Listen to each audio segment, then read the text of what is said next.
Hello there. Our Prime Minister Liz Truss attended the first meeting of the new European political community last week, but there's no mention in her or the Ministry of Defence press releases that she agreed to this.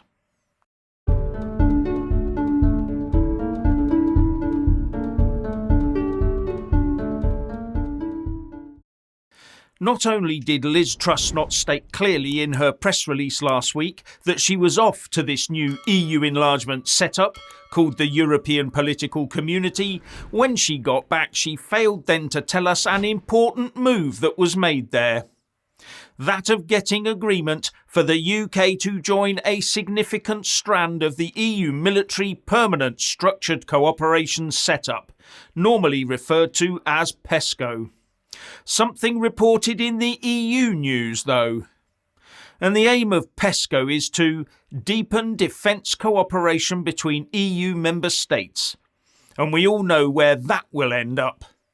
And the 24 EU member states that are involved in this PESCO strand called military mobility voted unanimously to let us in.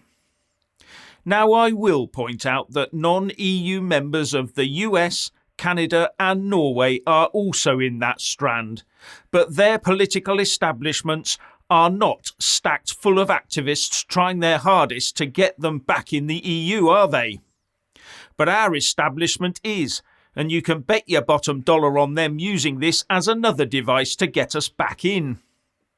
Now, this PESCO military mobility is a commitment to simplify and standardise cross-border military transport procedures. And get this, once in, it's legally binding. Thankfully, what was agreed at last Thursday's European Political Community meeting was just the first step in the process. Now, this is touted as a mere procedural thing to reduce the red tape when moving armies and munitions about the European Union. But once we're in that, you can guess where we'd be headed in the coming years, one of them being to encourage the UK to join in their arms procurement to ensure we're using the same kit as them while we're moving about in the EU. That being EU manufactured arms.